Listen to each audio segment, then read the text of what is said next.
Guys, welcome back to another lecture. And today we will be discussing few practice questions or multiple choice question for various competitive exam, especially NBDE or NEET MDS exam, or if you are writing any licensing or competitive exam. So let's get started with the endodontics. And the question we have on the screen is, which cells do not characterize the cellular response at the onset of pulpal inflammation? Since we are talking about inflammation in the pulp and we know the structure of a tooth. So, in a tooth, we have the pulp inside the tooth. Outside, we have enamel, dentine, and then the pulp. So, what happens when there is a carious exposure? That's the point when bacteria invades into the tooth. So the bacteria starts digging a hole inside the teeth, and this process we call it a caries process, or we can call the caries. The bacteria most commonly involved with the caries is a non-motile bacteria, and talking about the when this caries or the bacteria enter the enamel, it reaches the dentine. In the dentine, this bacteria goes inside the dentinal tubules. We have dentinal tubules in the dentine. Via the hydrostatic pressure, the bacteria goes inside the dentinal tubules, spread more widely, and then reaches to the pulp. Now, the most common cause of the pulpal exposure or bacteria infiltrating into the pulp is due to the caries process, or we can say dental caries. So that can be again very important point. So once the bacteria enters the pulp, it is going to necrose the pulp.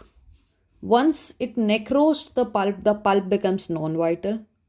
And the reason is because of the non-functioning of the host defense. So we know that this pulpal inflammation is insidious process. So it is a chronic cellular response. There is no direct exposure to the pulp. First of all, we have exposure to the enamel, then dentine, and then exposure to the pulp. So there aren't any acute inflammatory cells. In fact, because the exposure is chronic, so we have the chronic inflammatory cells. And first of all, the response of the vital pulp to microorganism is very resistant. But when the host defense is not functioning, the pulp becomes non-vital later on. So in contrast, the non-vital pulp is a fertile ground for the growth of microorganism. But if we say a vital pulp, it will not let the bacteria invade. It is going to protect itself. But if the defense is not working, then it causes the necrosis of the pulp. So based on the observation, even after 2 weeks of the traumatic pulp exposure, only 2 millimeter of the coronal pulp will give in the microorganisms. So as we know, the pulpal inflammation is a chronic process. It is responsible for the chronic cellular events. So the plasma cells, macrophages, lymphocytes, all three are the chronic cellular response, basically the chronic cells. The cells involved with the chronic inflammation, while PMNs, polymorphonuclear lymphocytes, are the cells which is involved in the acute inflammation. In fact, PMNs, polymorphonuclear leukocytes, are the cells which are the first to defend. So whenever any foreign and anything attacks the body, the first cell to protect is the PMN cells. Always the first defender is the PMN cells, the polymorphonuclear cells, the polymorphonuclear leukocyte cells. So it is asking about, do not characterize which cells are not present in the pulpal inflammation. So the cells of the chronic inflammation will be present, plasma cell will be present, macrophages will be present, lymphocyte will be present.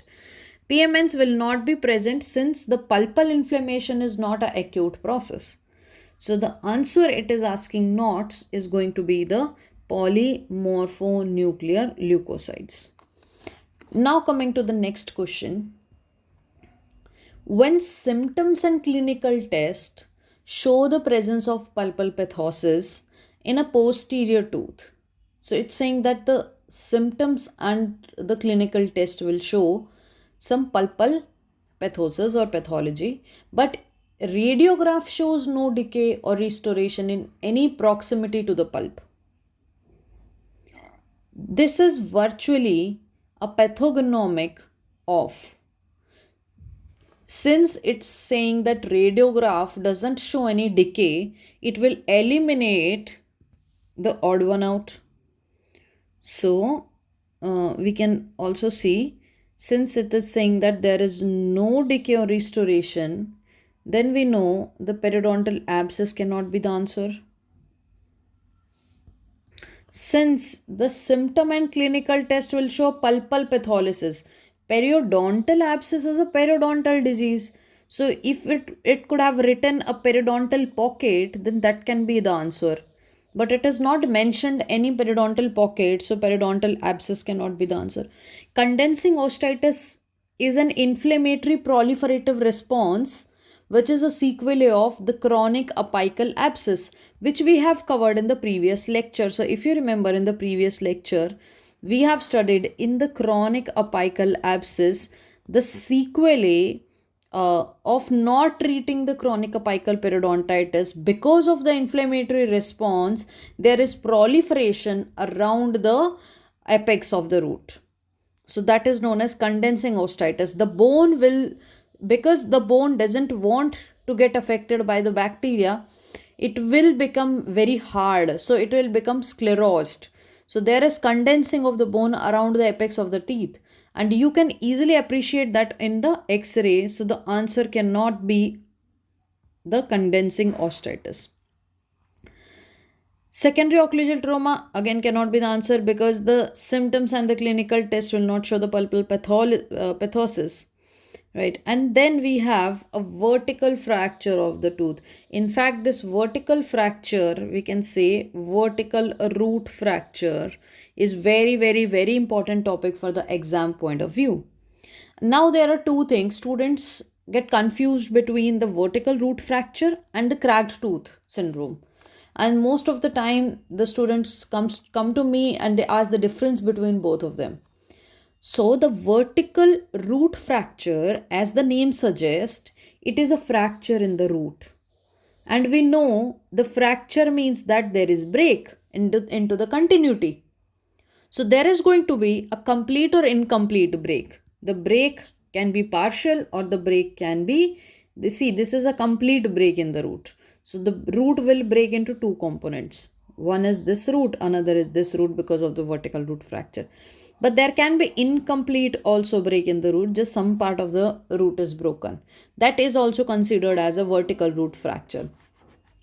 But if you see a cracked tooth syndrome is basically a crack in the tooth. And we know cracks are not a complete break, they are always incomplete break. There is no through and through breakage in the tooth, just only a partial break. So say suppose if I make this lateral view, so the tooth is not broken completely like this. In fact, in case of a crack is going to be very minute like this, some mild crack. Since this crack is very mild, it cannot be visible in the X-ray.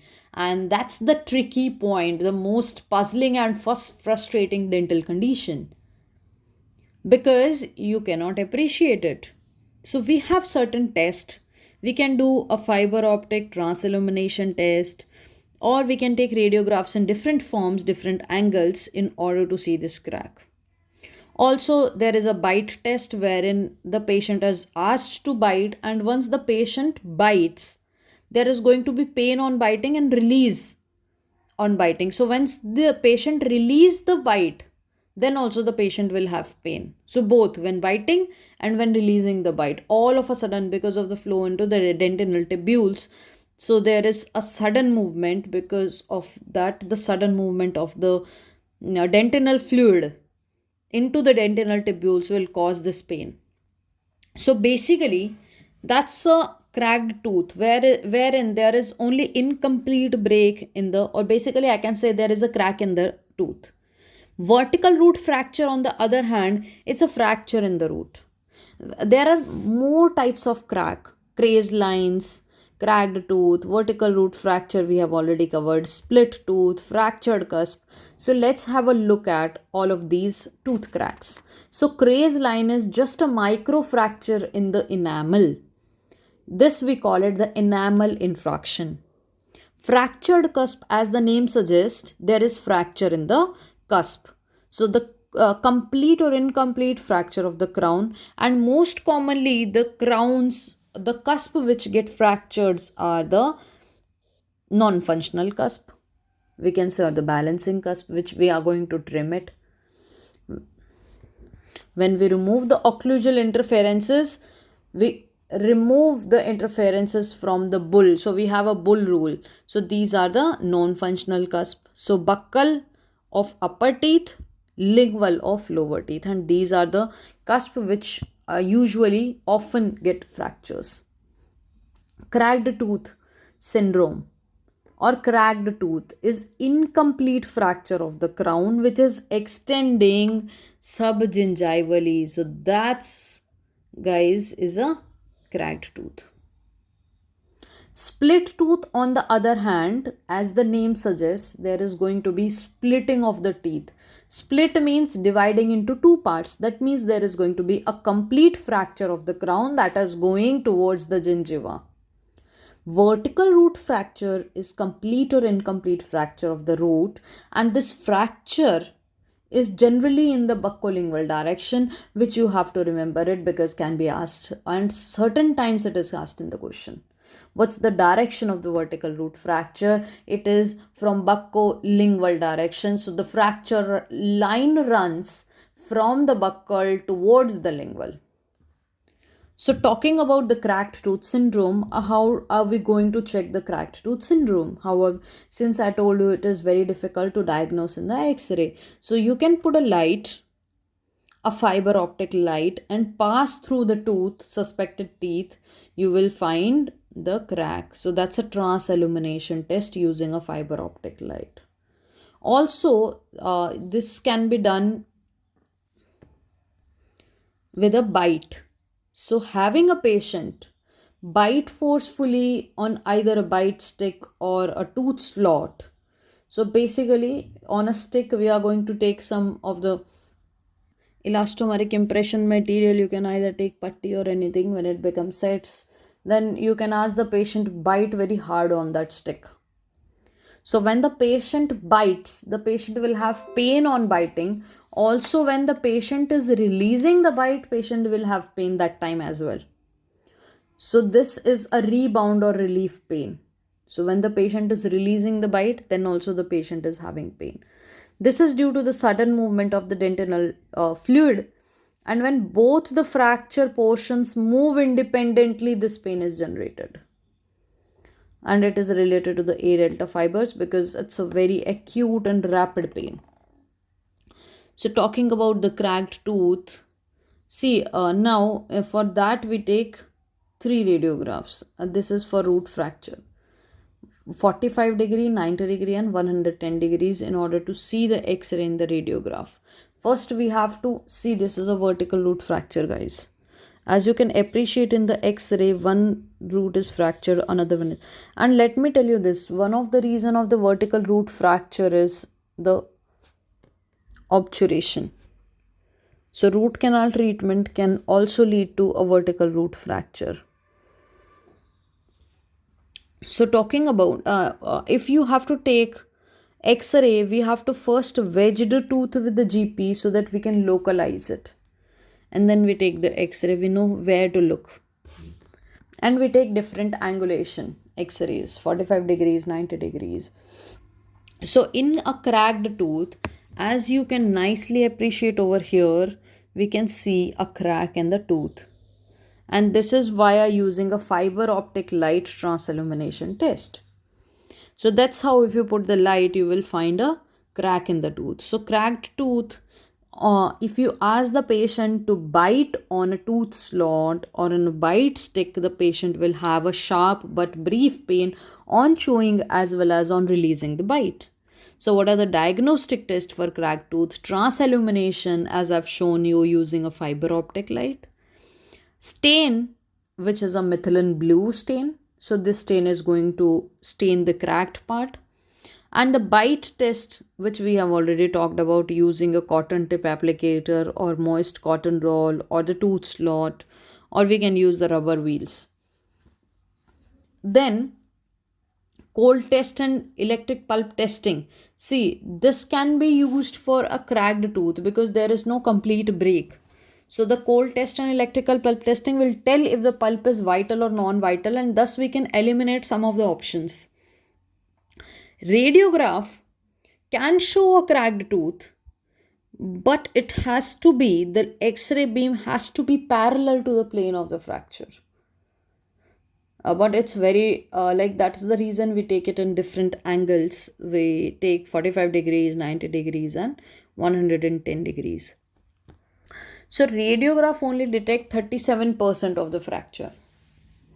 But the CBCT is best for diagnosing a vertical root fracture. So if you want to see a vertical root fracture, because there can be complete or incomplete break, right?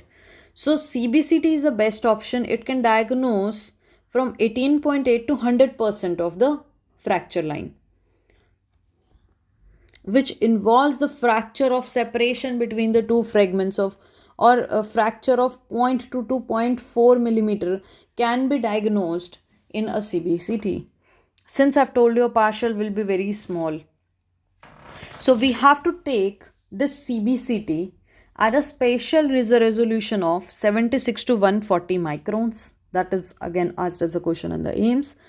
And if we want to see the vertical root fracture in a CBCT, so the best detector we use is, or the superior most is, the flat panel detector.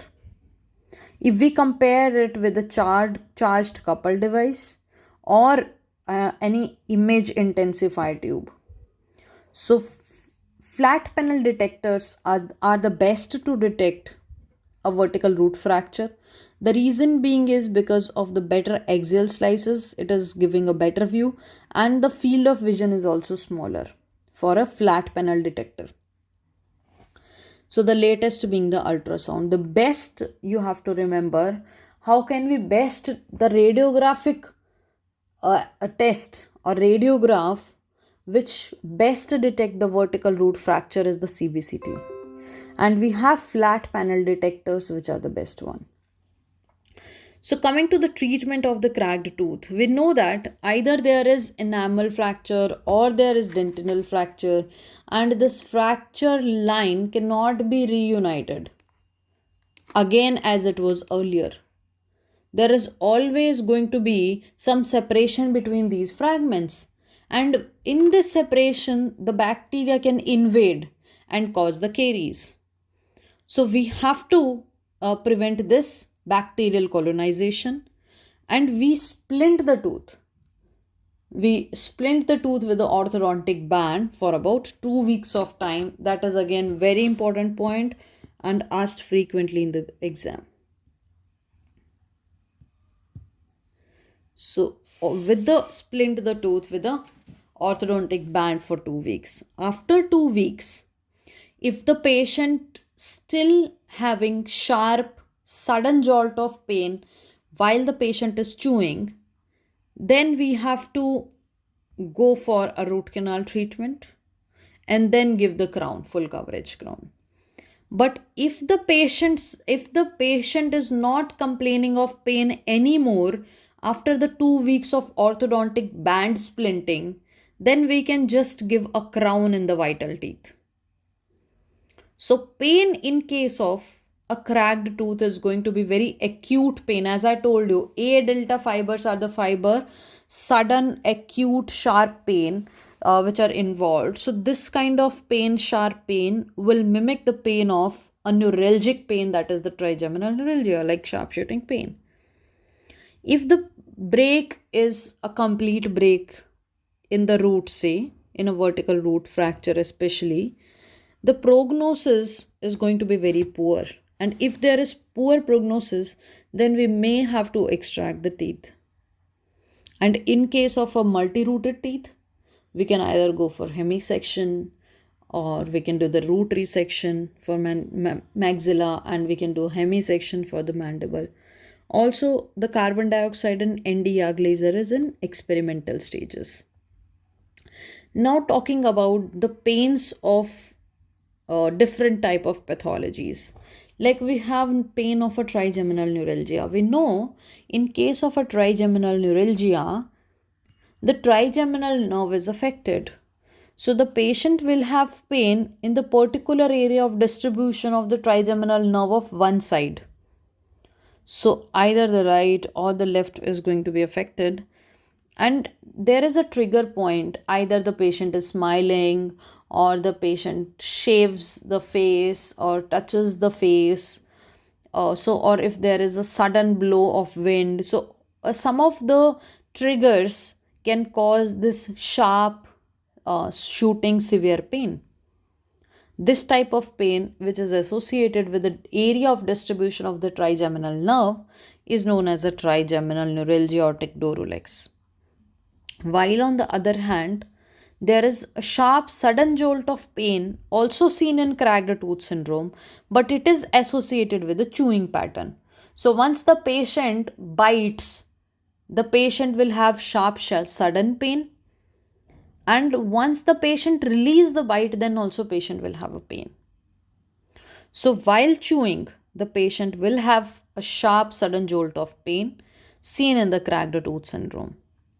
Acute reversible pulpitis and acute irreversible pulpitis. So that's the difference we have covered in the previous part of the video lecture, the reversible as well as irreversible pulpitis. So we have studied the reversible means that if we remove the stimulus, then there is going to be no pain. The pain subsides.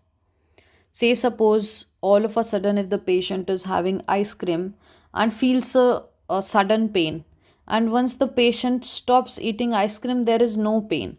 So, that particular kind of condition we call it acute reversible pulpitis. Since it is reversible, so we can conclude that there is reversible damage to the pulp. But once the damage progresses and becomes irreversible, then even if you remove the stimulus, even if the patient stops eating a cold ice cream, then also patient will be still having the pain. So the pain is unprovoked, or there is a continuous pain that lingers even after the stimulus is removed in case of a irreversible pulpitis, as the name suggests. In case of acute apical periodontitis, see, apical periodontitis, when we are talking about the word periodontitis, inflammation of the periodontium in the apical region, also covered in the previous lecture. So if you haven't watched the previous part, you watch the previous part in order to understand it better. So apical periodontitis is inflammation of the periodontium. So throbbing pain that persists through the removal of the stimulus. Talking about the vertical root fracture, as I've told you, this vertical root fracture is most commonly seen with the RCT treated teeth. And this is the most important point that you have to remember, that the root canal treated teeth is more prone for a vertical root fracture. In fact, the most common reason for a vertical root fracture is RC. Seen in the late stages of a root canal treated teeth. So after a long period of time, a patient has a teeth which is RC treated. After a few years, few months, the patient can have a vertical root fracture, and the fracture line runs in the buccolingual direction. Very, very, very important point. You have to remember it, that the fracture lines runs in the buccolingual direction then compared to the mesiodistal direction. And this kind of vertical root fracture is seen in the roots that are oval in shape. So the cross section of an oval root mostly manifest if it is root canal treated with a vertical root fracture. And if you see, the radiolucency is halo type radiolucency. So very ray refraction of in a periradicular area. So that's can be a indication for a vertical root fracture. Seen in the oval roots, So we have roots of the premolar for the maxilla as well as for mandible. In case of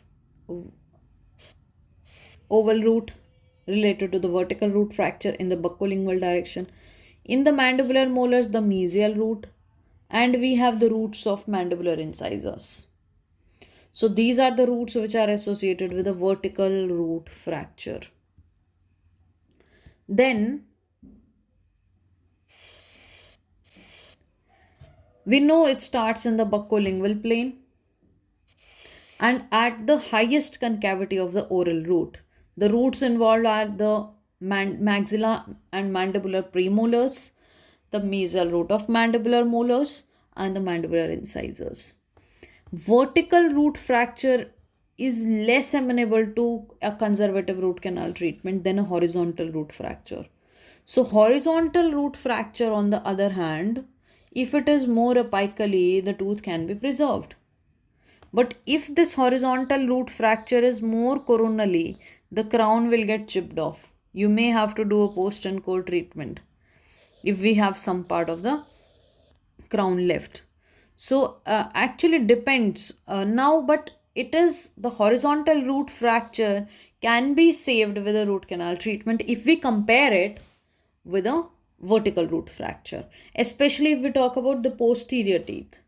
So in the posterior teeth, if there is a vertical root fracture, say suppose if we talk about a mandible teeth, so most commonly after a root canal treatment, you have to do the hemisection of the root and give a full coverage crown. And as I've told you, the etiology or cause of vertical root fracture most common is the root canal treatment. So that is the obturation technique, or the obturation is most commonly involved. The two type of obturation most commonly associated with a vertical root fracture we have is the warm vertical compaction and the lateral compaction of the obturation. So in the warm vertical compaction, we do a step back root canal preparation and we place the master cone, and this master cone is then applied. This after placing the master cone, we take pluggers and then we heat the pluggers, apply the pluggers with a vertical force, and then we want to fill this GP cone with a in the apical area. So all the lumen in the apical area should be filled in a three-dimensional view, or three-dimensionally up to the apical foramina. So we are placing a hot plugger and then we are putting a vertical force so that some of the GP melts and fits into the canal, so that there is no space left in the canal. So we are preparing canal with a three-dimensional filling of the GP cone. But since we are applying so much of pressure that later on it can cause a vertical root fracture, especially if the root is oval in shape. So the warm vertical compaction given by Schilder, there is filling of the master cone short of the correct working length with resistance to displacement 0.5 to 2 millimeters of the short we take. Canal is prepared, continuously tapering funnel, keeping the apical foramina as small as possible. So we do a step back preparation, and in that the cone diameter should be greater than the prepared canal. And then also we take a cone diameter which is bigger than the canal, and then we heat the plugger and we place or put some vertical forces on this GP, and then we fill the canal. So this is about the warm vertical compaction given by the Schilder. Also likewise, another obturation technique which can cause a vertical root fracture is the lateral compaction technique. In the lateral compaction technique, we take this master cone, place it in the canal, and then we are going to create some space laterally to fill other GP or the Gataparcha cones. We call these cones which we are placing laterally the accessory cones or the secondary cones. So with the help of spreaders and the pluggers, we create the space for accessory or the secondary cones, and then the remaining space other than the master cone, we fill it with the accessory or the secondary cone. So that's a lateral compaction technique, which is basically a traditional technique. There is some space left, so that's not a three-dimensional seal actually. So as I've used the word master cone, again it is asked in the question. So the cone which fully fits the canal up till the working length. So if the Gataparcha is reaching up till the working length and it is providing apical seal, we call this kind of Gataparcha cone as the master cone. Initial apical file is the first file to working length. Master of apical file is the last instrument which is reaching up till the working length. So master apical file is the largest file which we are using at the working length passively after the straight line axis. Usually it is 3 size wider than the initial apical file. So 3 size plus the initial apical file is going to be the master apical file. And in infected canals, more root dentin should be removed. So canal should be enlarged wider than the master apical file. So we have studied the lateral compaction technique and the warm vertical compaction technique, and both of these technique of obturation causes the vertical root fracture. In fact, the lateral compaction technique, according to Cohen, apply more forces than the warm vertical compaction. So the wedging forces associated with the lateral compaction technique causes a vertical root fracture of 48 to 84%. I hope that now you have understood the difference between a vertical root fracture and a cracked tooth syndrome. So let's revisit the question again. So the answer is going to be a vertical root fracture. Now coming to the next question. Which of the following are contraindications to endodontic therapy or the root canal therapy? A non-resorbable tooth, tooth with insufficient periodontal support, a tooth with a vertical root fracture, and all of the above. So let's first read the contraindications to a root canal therapy so that we can answer the question well. So the contraindications to root canal treated teeth is a non-resorbable root, tooth with insufficient PDL support, a tooth with a vertical root fracture, a non-strategic tooth, which is not in occlusion with the opposing teeth, and tooth with massive internal or external resorption. Massive, guys, remember that we are not talking just about the resorption, we are talking about massive resorption. Canal which is not suitable for instrumentation, say suppose if the canal is very tortuous like this, so there can be breakage of instrument, so that is also contraindication to a root canal treatment. So in case if there are sharp dilacerations or dentinal sclerosis or a broken instrument, all these situations are contraindications. See, now there is one more question which is asked in a medical condition like hemophilia. If it is a contraindication to a conventional endodontic therapy, the answer to this question is going to be no. Actually, hemophilia is not a contraindication. However, it is strongly recommended that the dentist obtain a clearance from the physician of the patient before starting with a treatment in a hemophilic patient. Now, one more example for a special case, a previously traumatized teeth may show complete obliteration of the pulp chamber and the canal. The PDL may appear normal, the patient will be asymptomatic, and the tooth will not respond to the pulp vitality test. So, what's the treatment of choice for this case? PDL appears normal, the patient is asymptomatic, tooth is not responding to vitality test because the tooth is previously traumatized. So the treatment of choice for this question is, or this case is, observe the patient as long as the tooth is asymptomatic and as long as there is no periapical changes in the radiograph. So coming back to the question again, which of the following are contraindications? And we know the contraindications to the root canal therapy: a non-resorbable root, tooth with insufficient PDLA support, the tooth with a vertical root fracture, along with that the tooth which is not an occlusion, a tooth which is having a massive internal or external resorption, or a canal which is not suitable for instrumentation. All these are the contraindications to a root canal therapy. So the answer is going to be all of the above. And let's read few point about single sitting root canal treatment. So single visit root RC treatment, or we can say single sitting root canal treatment, because most often the patient comes to you and asks specifically to finish off the root canal treatment in one visit. So there are few situations wherein we can do the root canal treatment, few situations wherein we can't do the treatment. So in order to do a single visit root canal treatment, we must know that what are the indication and contraindication.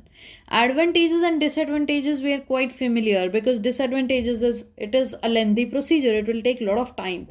So there is going to be patient fatigue, clinician fatigue, and also there is no access to the apical canal if there is a flare up, no opportunity to place intracanal disinfectants. And the advantages is that less cost, and patient doesn't have to come again and again, and immediate familiarity to the canal anatomy is one of the most important advantage of doing a single sitting RC, is that you are familiar about the anatomy of the canal, because every time when you access it you forget about the canal, right? So there is also no risk of bacterial leakage. If you do a single sitting RC, less reduction in the clinical time, less cost for you. So talking about when we can do the single sitting root canal treatment, in case when there is importance of aesthetics, that is anterior teeth, in a vital pulp exposures, or if the patient is having acute symptomatic pulpitis. See, if there is a pain and swelling, always remember this, if there is a pain and swelling associated with a tooth, we never do root canal treatment in single visit. So if the patient is having acute or symptomatic apical periodontitis with a severe tenderon percussion, then we have to do a root canal treatment in stages. If the patient is having acute abscess and that requires incision and drainage, then we have to do the incision and drainage. We cannot do a single sitting RC. If the tooth is non-vital and along with that the tooth is having a periapical radiolucency, so we have to treat the apex of the teeth first, and then only we can do the root canal treatment. So it is very important that we avoid single sitting RC in such cases. If there is anatomical obstacles, or if there is procedural faults like there is broken file or perforation, then we shouldn't. If we have broken any file in a canal, we shouldn't do a single sitting RC. So that should be done in stages. Over instrumented canal again should be contraindicated to a single visit RC. Now talking about few situations wherein we can do a single visit root canal treatment is the vital pulp exposure. There is no pain and swelling. There is absence of periapical infection, acute symptomatic pulpitis. Also the teeth which can be used as abutment, since the tooth is vital, right? If the tooth is to be used as abutment teeth, and if we have to do a root canal treatment for that particular teeth, then we can do single visit because there is no infection. Also the teeth in a physically handicapped people, or say medically compromised, wherein we do not want to compensate the patient fatigue, we don't want to involve. So all these cases we can do a single visit root canal treatment. Now coming to the next question, a periodontal defect, which may not be managed by a endodontic treatment alone. So we are telling that there is a periodontal defect, like say a pocket or bone loss, now which may not be managed by RC alone. So in the options we have a conical shaped probe, probing, a narrow sinus tract type probing, a blowout type probing, or none of the above. So starting with a conical shaped probing. This is a typical kind of a periodontal problem. So basically, this is a kind of a probing which is seen in the periodontal disease or periodontal patients. So next one is the narrow sinus tract probing. So narrow sinus tract probing is when the depth of the probing all around the teeth is normal, but there is only one narrow area that is showing the probing defect. And as the name suggests, a narrow sinus tract type probing, that means there is only one area. Say suppose that's a probe, that's a tooth, and there is only one area of the increased probing depth. Rest of the areas is having surrounding the teeth is having a normal probing depth. So here the probe can pass down to the root area to some distance. Sometimes the probe can even reach to the apex. So this particular kind of teeth is telling us that the tooth is non-vital teeth. So once we do a root canal treatment in such kind of case, the lesion is going to heal within a week time. Then we have a blowout or acute type of probing. So in this case, the tooth is going to have a normal sulcus depth all the way around the teeth until the area of swelling. Now, if we probe the swelling area, then the probe will drop suddenly and sometimes it can reach up to the apex. So the probing depth in all the areas are in the normal limits, except we have the swelling area. Since we are talking about, guys, acute word, or it is also known as a blowout lesion. So acute or blowout lesion is wherein the swelling area only is giving a probing depth more than normal. So again, a blowout probing or a sinus tract probing, both are a clue for diagnosis of a non-vital pulp.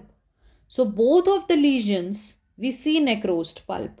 And in both of the lesions, if we do a root canal treatment, then after few days of healing, the tooth is going to be normal. So the answer to this question is going to be a probing depth of a periodontal disease patient. So in case of a tooth is having a periodontal disease, and that kind of probing is a conical shape probing. So if you see a conical shape probing, basically it is because of the bone defect. Basically it is because of the bone loss. Since the area is having, say suppose, that's a multi-rooted teeth. Now there is a bone loss, angular bone loss, say suppose like this, and rest of the teeth is having a normal architecture of the bone. What happens if you probe this area? Say suppose if you are probing this mesial surface of this particular teeth, which is having a bone loss. So if you probe it, the shape of the probing is going to be conical. So in this particular situation, only doing a root canal treatment won't help. So associated with that, we have to do the periodontal problem as well. So this is a typical perioendo lesion, or we can say a combined lesion. Usually we will see the radiographic involvement of the periodontium and the apex of the involved teeth. And important finding for a periodontal problem is that pain will be present to the lateral percussion on a teeth which is having a wide pocket depth. So no more than normal pocket depth. So what is the more than normal pocket depth? We call it a pocket depth of more than 4 millimeter is the periodontal pocket. I mean the sulcus depth. I must say the sulcus depth of more than 4 millimeter is we call it a periodontal pocket. Histological depth of the sulcus we have studied is 1.8 millimeters. These all are the things we have covered in the perio lectures. So the answer to this question is going to be a conical shaped probing, which is seen associated with a periodontal disease. So that's a combined lesion, endoperio lesion. So we are keeping this video short today since I have a sore throat. Talking about few AIMS pattern question with the previous years. So read the following statements. The statement 1 says that CBCT with the intensifying image or a CCD detector is better than a flat panel detector. Let's first read the statements and then we'll analyze. Statement 2 says that axial slice is better for the detection of the vertical root fracture. And statement 3 says that a smaller field of view is needed for a vertical root fracture. Now we have the options. A statement says that all statements are correct. Option B is all statements are wrong.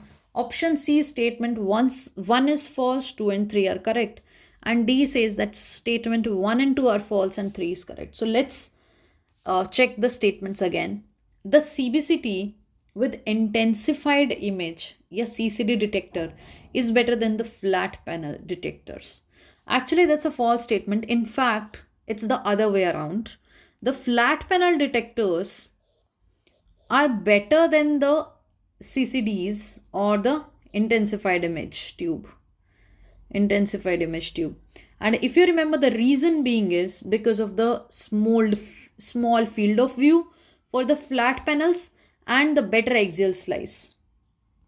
So the statement 2 is axial slice is better for the detection of the vertical root fracture. Yes, and that's the reason the flat panel detectors are better in diagnosing the vertical root fracture. A small field of view is needed for a vertical root fracture.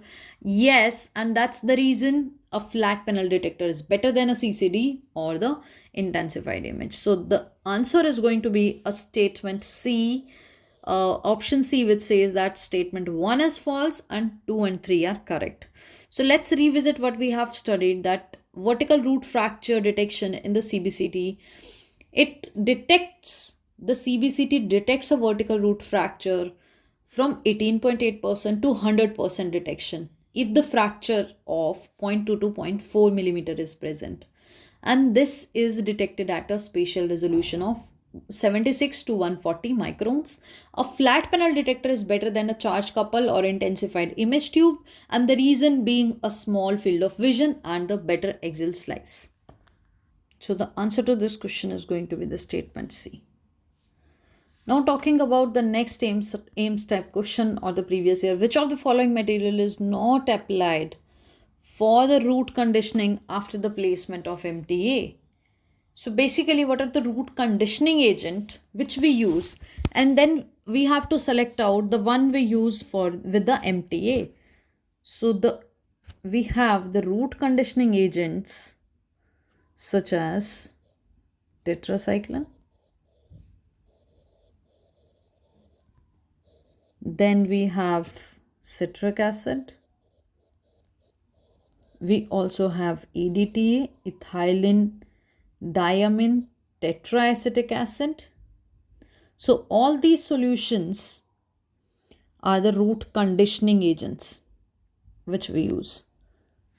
So root conditioning, or we can say a root surface conditioning, are going to remove the smear layer, and they provide a surface conducive to the mechanical adhesion so that there can be growth and attachment. It is going to expose the collagen matrix of the dentine, and therefore it will facilitate the growth factors. So these are the root surface modifications which are going to enhance the fibroblast attachment to the root surface. In fact, if we say about the citric acid is the only solution which is tested in the endodontic surgical application. So citric acid, we can say, is the best among all. It has a pH of 2. I mean, it has got a low pH, so it is used for 2 to 3 minutes. So basically, it has been a solution of choice from a long time. And in fact, the periodontist also use the aqueous solution of citric acid for 2 to 3 minutes to etch the disease root surface.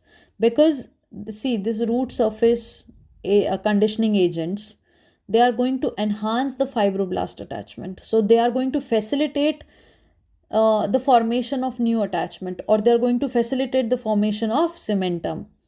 So they will aid in cementogenesis, cementogenesis, or new attachment, or collagen formation.